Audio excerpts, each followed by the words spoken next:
السلام علیکم ورحمۃ اللہ وبرکاتہ۔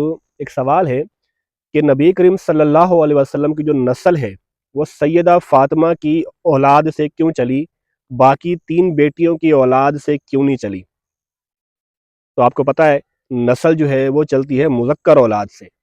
اسد الغابہ ایک کتاب کا نام ہے، اس میں لکھا ہوا ہے کہ نبی کریم صلی اللہ علیہ وسلم کی جو اپنی مذکر اولاد ہے وہ بچپن میں انتقال کر گئی۔ سیدہ زینب رضی اللہ تعالی عنہا، ان کا ایک بیٹا پیدا ہوا تھا جس کا نام علی تھا، وہ بھی بچپن میں انتقال کر گیا۔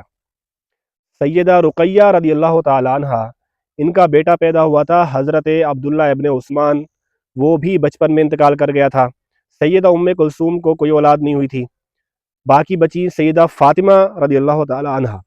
اب ان کے بطن سے امام حسن امام حسین یہ جوان ہوئے، مذکر اولادیں، ان کی شادیاں ہوئیں تو ان کی نسل آگے بڑھی، اس لیے رسول اللہ صلی اللہ علیہ وسلم کی جو نسل ہے وہ سیدہ فاطمہ کی اولاد سے چلی ہے۔